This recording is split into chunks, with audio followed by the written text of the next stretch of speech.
Trump Press Secretary Karoline Leavitt is back to telling us that it's actually good if Trump deports Americans, including American citizens, to foreign prisons. Take a look. The president has discussed this idea quite a few times publicly. He's also discussed it privately. You're referring to the president's idea for American citizens to potentially be deported. These would be heinous, violent criminals who have broken our nation's laws repeatedly. And these are violent repeat offenders in American streets. The president has said if it's legal, right, if there is a legal pathway to do that, he's not sure. We are not sure if there is. It's an idea that he has simply floated and has discussed. Okay, so everybody, I know, Leah, Trump's going around and talking about taking American-born American citizens and shipping them to some of the most brutal prisons in the world. But don't freak out about it. He's just spitballing, man. He doesn't even know if it's legal. He doesn't even know if it's constitutional.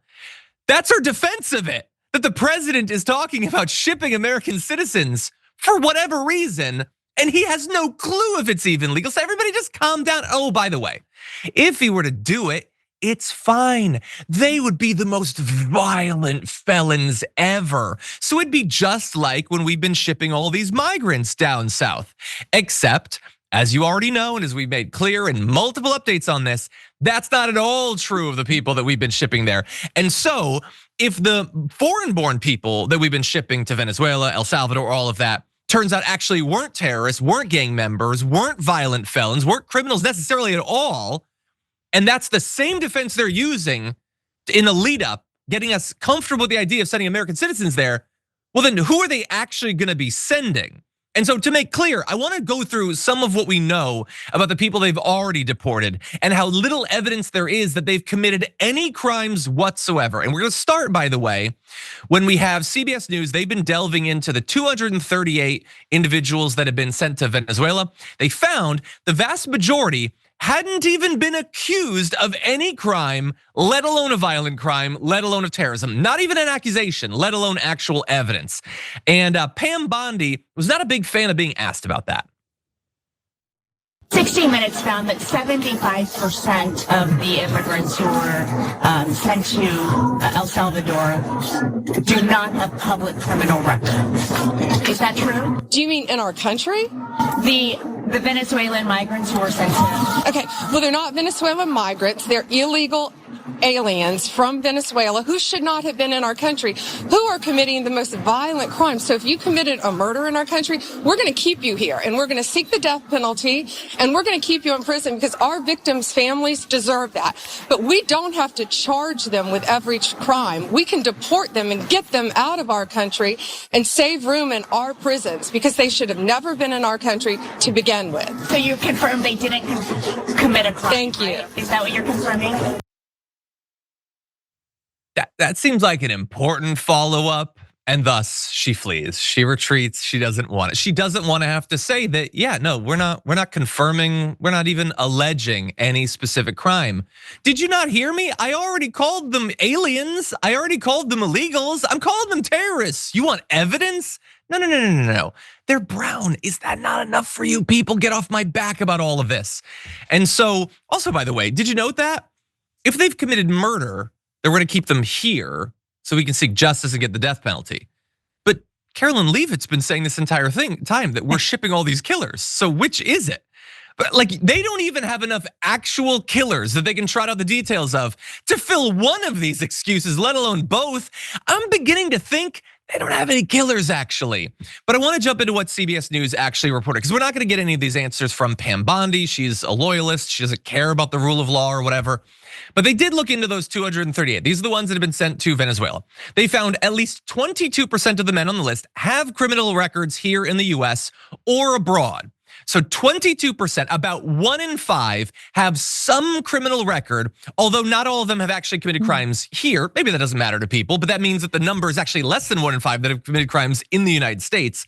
The vast majority of those 22% are for non-violent offenses like theft, shoplifting, or trespassing.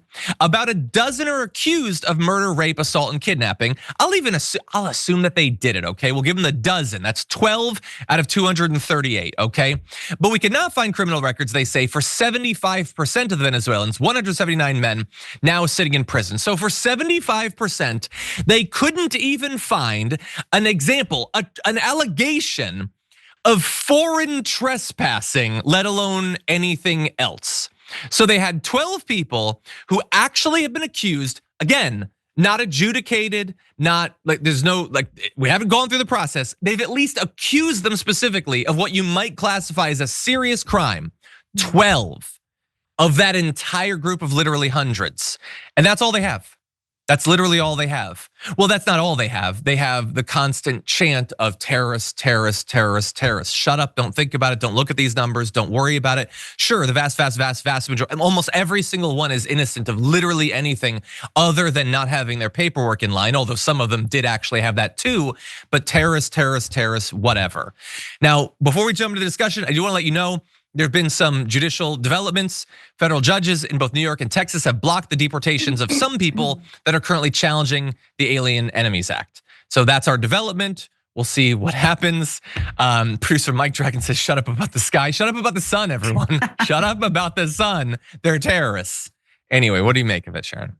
Well, and it's nice that you had the breaking news there that the federal judges are blocking deportations of certain people who've made claims, as they're allowed to do. But we don't know that Trump and his people still won't, Christie, put them on planes and get them out of here. What are going to be the repercussions? Who's going to be in trouble? Who's going to check me, boo? Okay.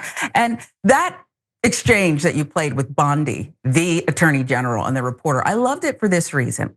Yes, she lied through her teeth. But she's like, remember there was this controversy in women's tennis over the grunting. Every time they hit the ball, the grunting, and some people said they just could not take the grunting. That's what she does in every interview. But this reporter, who I'm gonna assume is not a lawyer, handled her. She let her go, asked her the question, let her go, and then she rapped with the same thing. So that, what? And I loved that because you are the top lawyer, cop, whatever in the land. And this reporter just handled you, okay? Handled you because what you said made no sense. Are the murderers staying and we're trying them here, or are they leaving, okay? Yeah. And what about the Menendez brothers? Are they out yet? Are you gonna say, I don't know. I mean, the whole thing was just goofy. Yeah, the entire thing, these numbers are just devastating. And look, they're hoping, and they're probably right that most people won't look into it and won't care. I mean, we've been doing coverage of this like almost every day. And we see that less people watch these videos. We keep on it because it's important, but most people, and I think they're predicting this, are gonna be like, at the end of the day, they're migrants. I don't necessarily care if they actually committed any crimes or whatever. And not necessarily because they're filled with hatred or whatever, they just might be apathetic or something. And that sucks, and we need to move people on that. But I mean, before we can do that, we have to acknowledge the truth. By the way, here's what DHS said to this reporting, and we'll move on to another story in a second. But DHS spokeswoman said many of those without criminal records, quote, are actually terrorists, human rights abusers, gangsters, and more. They just don't have a rap sheet in the US. Again, they're literally gangsters. They're space pirates. What's a bad term? What would be scary? They're the Sith, okay? They're Sith, they're dark elves. Would you provide some evidence of the fact that there's the Sith? Which are they, master or apprentice? I just want some specific. Have they crafted their double-bladed lightsaber? Could you tell me something specific about these villains that you want me to forget about the existence of? If they're terrorists, you would be trotting them in front of the cameras. Who did they kill? What did they blow up? Anyway, Tom Homan says they do hours of rigorous checks for gang ties. They ship people overseas because of Air Jordan tattoos. You did hours of searching into the image of a guy doing this and you couldn't tell? There's a basketball in his hand and you couldn't figure that out. ChatGPT could figure that out. And by the way, in a broader sense, there we were talking about the specific Venezuelans. Less than 0.5% of the 1.8 million cases in immigration courts during the past fiscal year involving about 8,400 people included deportation orders for alleged crimes other than entering the US illegally. Less than 0.5%, okay? And again, they would say, they'd say simultaneously two things that are not at all consistent. It doesn't matter if there's any other crime than being here illegally. That's a crime. Also, they're all terrorists. Every single one of them. Well, there's no evidence of it or anything. And we're not alleging anything specifically, but they're probably terrorists and gangsters, okay? They're the pirates from Neverland, actually. I think they'd kill Peter Pan if they had a chance. The entire thing is absolute madness. Thankfully, some judges are weighing in, but not enough. I mean, are we ever gonna get these people back? We're gonna have to find out together.